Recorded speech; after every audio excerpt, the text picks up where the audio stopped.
नमस्कार एवन उत्तराखंड में आप सभी का स्वागत है। मैं हूं आपके साथ निशा शर्मा। खबरों की शुरुआत करेंगे उससे पहले एक नजर हेडलाइंस पर। भारतीय जनता युवा मोर्चा की ओर से विशाल युवा पदयात्रा, सीएम धामी ने कार्यक्रम को किया संबोधित। प्रदेश में तेजी से हो रहा विकास। एस्मा लगने से कर्मचारी संगठनों को झटका, दबाव की रणनीति पर कर रहे थे काम। अगले साल जून तक लागू रहेगा एस्मा। 1 जनवरी से प्रदेश के राशन डीलर करेंगे हड़ताल। 16 जनवरी को करेंगे संसद घेराव। मानदेय और कमीशन कर रहे हैं मांग।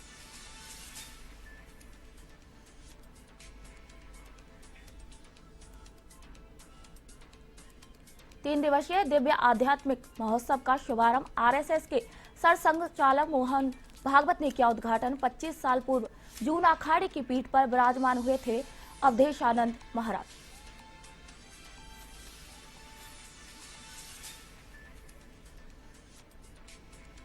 बारह पेटी शराब के साथ तस्कर गिरफ्तार।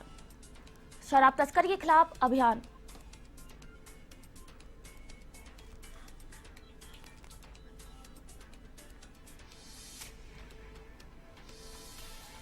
और अब खबरें विस्तार से। उत्तराखंड में हड़ताल पर एस्मा लगने से सरकार पर दबाव बनाने की रणनीति पर काम कर रहे कर्मचारी संगठनों को झटका लगा है। राज्य में 6 महीने के लिए कर्मचारियों की हड़ताल पर एस्मा लगा दिया गया है। ऐसे में लोकसभा चुनावों के बीच विभिन्न मांगों को लेकर हड़ताल करके सरकार पर दबाव बनाने की रणनीति पर काम कर रहे कर्मचारी संगठनों को झटका लगा है। आपको बताया कि विभिन्न कर्मचारी संगठनों ने सरकार पर दबाव बनाने के लिए हड़ताल की रूपरेखा तैयार की थी। कार्मिक सचिव शैलेश बगौली ने ये बताया कि आवश्यक सेवाओं का अनुरक्षण अधिनियम 1966 के अधीन शक्तियों का प्रयोग करते हुए हड़ताल प्रतिबंधित की गई है। उन्होंने बताया कि यह आदेश जून 2024 तक लागू रहेगा। ये विकास का समय होता है और इसके अलावा इलेक्शन की तैयारी में भी सभी हमारे अधिकारी कर्मचारी लगेंगे, इसी नाते ये किया ताकि देखिए हमारे विकास कार्य होते रहें और हमारा चुनाव की जो गतिविधियां हैं उसमें भी कोई गलत प्रभाव न पड़े, इसी नाते ही किया। देहरादून में भारतीय जनता युवा मोर्चा की ओर से विशाल युवा पदयात्रा का आयोजन किया गया और इस दौरान मुख्यमंत्री पुष्कर सिंह धामी भी वहां पहुंचे और साथ में भाजपा प्रदेश अध्यक्ष महेंद्र भट्ट, युवा मोर्चा के राष्ट्रीय उपाध्यक्ष तेजस्वी सूर्या सहित बड़ी संख्या में पार्टी कार्यकर्ता शामिल हुए। और इसी अवसर पर सीएम धामी ने कार्यकर्ताओं को संबोधित करते हुए कहा कि जिस संकल्प के साथ उत्तराखंड का गठन हुआ था, प्रदेश उस संकल्प पर आगे बढ़ रही है। पीएम मोदी के मार्गदर्शन में उत्तराखंड तेजी से विकास कर रहा है। जो काम आज हो रहे हैं वो पहले भी हो सकते थे, लेकिन राजनीतिक दलों की इच्छा शक्ति नहीं थी। भारतीय जनता पार्टी युवा मोर्चा के तत्वाधान में विशाल पदयात्रा का आयोजन किया गया है। मैं श्रद्धेय अटल बिहारी वाजपेयी जी का नमन करना चाहता हूं कि उन्होंने राज्य बनाया और हमारे देश के यशस्वी प्रधानमंत्री आदरणीय मोदी जी के नेतृत्व में हमारे प्रदेश को संवारने का और आगे बढ़ाने का काम उनके नेतृत्व और मार्गदर्शन में लगातार आगे हो रहा है। भाइयों बहनों, अटल बिहारी वाजपेयी जी ने जिस संकल्प के साथ ये राज्य बनाया था, उस संकल्प की पूर्ति के लिए हम निरंतर काम कर रहे हैं और मोदी जी के नेतृत्व और उनके मार्गदर्शन में पिछले अगर हम 9 सालों की 10 सालों की बात करें, उत्तराखंड के अंदर जितनी योजनाओं को स्वीकृति भारत सरकार ने दी है वो भूतो न भविष्य की, जो पहले कभी नहीं हुआ। 1.5 लाख करोड़ से भी ज्यादा की योजनाओं को उत्तराखंड के अंदर स्वीकृति मिली है। भाइयों बहनों, आज उत्तराखंड का अगर कोई भी कोना देखेंगे आप तो चारों तरफ सड़कों का जाल बिछ गया है। चाहे 4 धाम ऑल वेदर सड़कें हो या अभी कुछ ही दिनों के बाद दिल्ली से देहरादून को जोड़ने वाला एक्सप्रेस हाईवे हो, ये बनकर तैयार हो रहा है। उसके बनने के बाद उत्तराखंड की तकदीर और इसका पूरा देखने का जो नजारा है वो अलग होने वाला है। भाइयों बहनों, दिल्ली से देहरादून की दूरी मात्र 2 से ढाई घंटे की होने वाली है। आप सोचिए कि दिल्ली का एनसीआर का एक हिस्सा हमारा देहरादून भी हो जाएगा। अपने हितों की बात नहीं कर पाता था, कोई भारत को गंभीरता से नहीं लेता था, लेकिन अब समय बदल गया है। अब विश्व का कोई भी मंच होता है, विश्व की कोई भी घटना होती है तो पूरा विश्व भारत के रूप का इंतजार करता है कि भारत क्या कहने वाला है, क्योंकि हमारे पास आज ऐसा नेतृत्व है। सरकार द्वारा गरीबों के लिए चलाई जा रही फ्री राशन वितरण योजना हड़ताल की भेंट चढ़ने वाली है। राशन डीलरों ने सरकार से मानदेय और कमीशन की मांग को लेकर 1 जनवरी से हड़ताल का ऐलान किया है। मंगलौर में all India fair price federation Haridwar द्वारा आयोजित जिला स्तरीय बैठक में हड़ताल का फैसला किया गया है। 1 जनवरी से अनिश्चितकालीन हड़ताल के साथ 16 जनवरी को संसद घेराव भी करेंगे।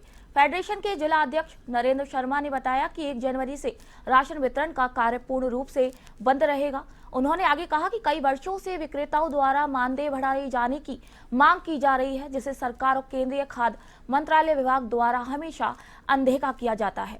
उन्होंने शीघ्र ही विक्रेताओं को मानदेय दिए जाने की मांग की है।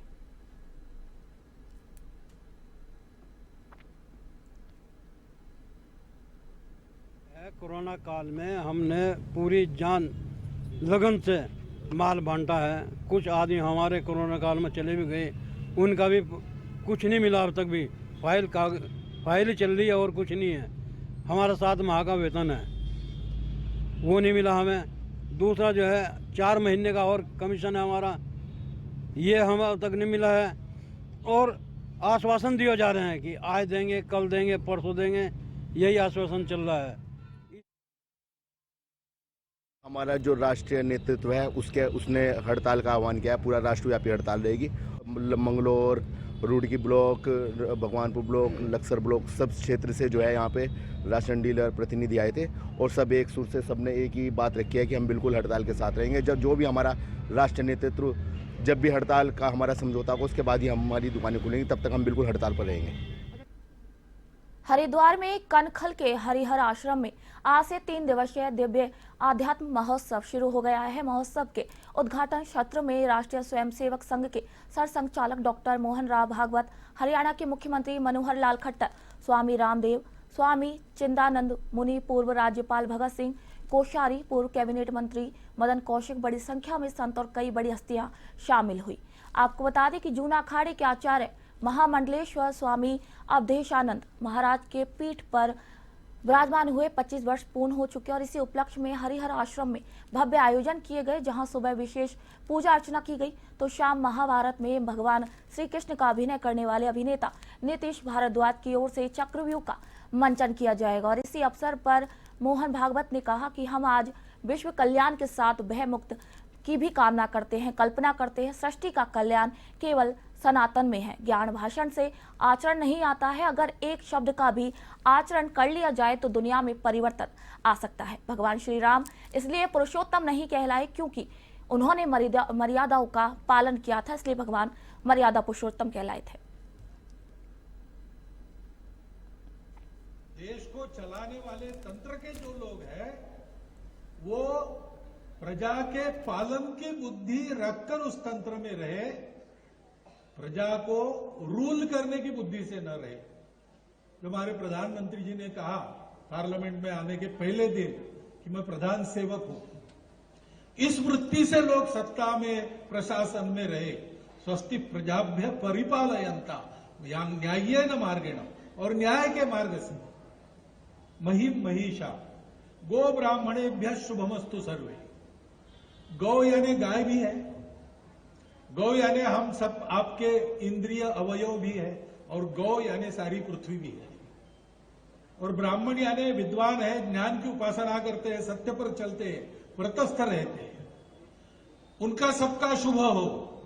लोका समस्ता सुखिनो भवन्तु। लोक यानी भूर्भुवः स्वः, इसको भी ले सकते हैं। और लोक यानी एक के बाद एक जो स्पीयर है, स्ट्रेटोस्फीयर कहते हैं, उसको भी कह सकते हैं। हमारी प्रार्थनाओं में संपूर्ण सुख का विचार है, और वो कल्याण की हमारी कल्पना यानी भौतिक आध्यात्मिक सुख, उसके लिए प्रयास दोनों तरफ करना है। अविद्यया मृत्युम तीर्त्वा विद्यया मृतमश्नुते। पहले दुनिया इस दृष्टि को ग्रहण करे, इसको कहते हैं सनातन। समष्टि और कल्याण की कल्पनाएं सनातन के काशीपुर में अटल बिहारी वाजपेयी का जन्म दिवस सुहासन दिवस के रूप में मनाया जाएगा। इसी को लेकर भाजपा कार्यकर्ताओं ने पूरी तैयारियां कर ली हैं। बाजपुर रोड स्थित रामपुरम में अटल बिहारी वाजपेयी के नाम से पार्क का निर्माण किया जाएगा। यहां पर उनकी 6.5 फुट की प्रतिमा का भी अनावरण किया जाएगा। मुख्यमंत्री पुष्कर सिंह इस प्रतिमा का अनावरण करेंगे। भारतीय जनता पार्टी के नेता राम मल्होत्रा ने ये बताया कि कार्यक्रम की तैयारियां पूर्ण कर ली गई हैं। भारत रत्न पंडित अटल बिहारी वाजपेयी जी का जन्म दिवस हर वर्ष मनाते हैं और हम इसे सुशासन दिवस के रूप में मना रहे हैं इस वर्ष। तो इसमें जो है वो पंडित अटल बिहारी वाजपेयी जी के नाम पर एक पार्क हमने बनाया है रामपुरम कॉलोनी में, और उसमें उनकी एक 6.5 फुट की प्रतिमा हम लोगों ने लगाई है और उसका अनावरण का कार्यक्रम मुख्यमंत्री जी द्वारा और अपने अजय भट्ट जी आ रहे हैं और अपने जो प्रभारी मंत्री गणेश जोशी जी और हमारे जो महामंत्री। कांग्रेस ने भू कानून में संशोधन की मांग की है। कांग्रेस के उपाध्यक्ष मथुरा दत्त जोशी ने कहा कि उत्तराखंड राज्य के साथ धारा 371 की मांग की थी। हालांकि राज्य को उत्तर पूर्व की तरह संवैधानिक दर्जा तो नहीं मिला, मगर नारायण दत्त तिवारी और फिर भुवन चंद्र खंडूड़ी सरकारों ने भू सुधार कानूनों में संशोधन कर लोगों की जमीनें भूखोरों से बचाने के प्रयास किए थे। लेकिन 2017 में सत्ता में आई सरकार ने कई संशोधन कर इस कानून के उद्देश्य को ही समाप्त कर दिया और जमीनों की लूट खसोट की छूट दे दी। दूसरी ओर भाजपा की प्रदेश प्रवक्ता हनी पाठक ने बताया कि भू कानून को लेकर कमेटी की रिपोर्ट आने का अभी इंतजार है और इसी के बाद फैसला लिया जाएगा। नहीं, सरकार देखिए सो के निर्णय कर रही है और सरकार अंधकार में है। सरकार में मुझे लगता है निर्णय लेने की कमी है, दूरदर्शिता की कमी है। ये बात तो कई वर्षों से उठ रही है कि भू कानून लागू होना चाहिए। पंडित नारायण दत्त तिवारी जी की सरकार थी, कांग्रेस की सरकार थी।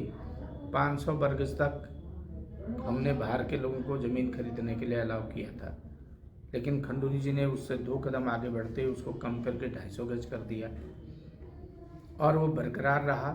और इन्हीं की सरकार, भाजपा की सरकार में त्रिवेंद्र सिंह जी मुख्यमंत्री थे, उन्होंने उसे असीमित कर दिया।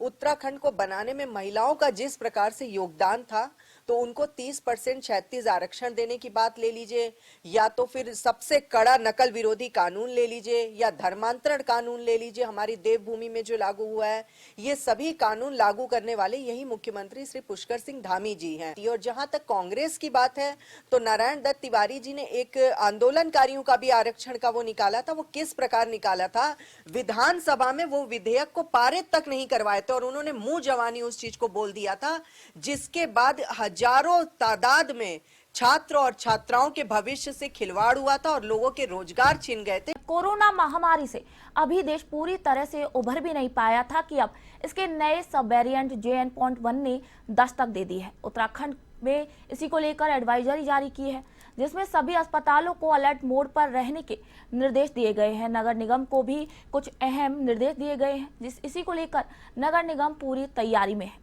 नगर आयुक्त गौरव कुमार ने बताया कि स्वास्थ्य विभाग की तरफ से जो SOP जारी की गई है, उसके लिए नगर निगम तैयार है। गौरव कुमार ने बताया कि जैसे तैसे ही स्वास्थ्य विभाग के निर्देश हमें मिलेंगे, उन निर्देशों का अनुपालन किया जाएगा। देखिए, जैसा कि आप अवगत ही हैं कि कल उसमें उत्तराखंड सरकार के द्वारा एक SOP जारी की गई है। उसके क्रम में तो उसमें नगर निगम भी पूरी तरीके से तैयार है अपने हाइजीन के लिए, या छिड़काव की आवश्यकता पड़ती है तो उसके भी लिए भी हम पूरी तरीके से तैयार हैं। अन्य जो भी व्यवस्थाएं कोरोना काल में की जानी चाहिए एक म्यूनिसिपल बॉडी के द्वारा, उसके लिए भी हम पूरी तैयारी कर रहे हैं और लगातार इसकी समीक्षा कर रहे हैं। शासन से जैसे जैसे निर्देश प्राप्त होते हैं उनका अनुपालन। मंगलौर में शनिवार को कांग्रेस नेताओं ने पूर्व PM चौधरी चरण सिंह की जयंती बनाई और इसी दौरान कांग्रेस ने नेता प्रतिपक्ष यशपाल आर्य, प्रदेश अध्यक्ष करण महारा, राष्ट्रीय सचिव काजी निजामुद्दीन, पूर्व CM हरीश रावत सहित कांग्रेसी कार्यकर्ता मौजूद रहे और इसी अवसर पर सभी ने पूर्व प्रधानमंत्री और किसान नेता चौधरी चरण सिंह को याद किया। पूर्व विधायक और कांग्रेस के राष्ट्रीय सचिव काजी निजामुद्दीन ने कहा कि पूर्व पीएम चौधरी चरण सिंह को गरीबों के मसीहा के रूप में जाना जाता है। चौधरी चरण सिंह ने सभी को एक समान समझा और इस दौरान उन्होंने केंद्र सरकार पर भी हमला करते हुए कहा कि भाजपा सरकार केवल किसान और गरीबों का शोषण करने में जुटी हुई है। महंगाई ने गरीब की कमर तोड़ रखी है। वहीं प्रदेश अध्यक्ष करण मेहरा ने कहा कि भाजपा सरकार केवल किसानों का शोषण करने में ही जुटी हुई है।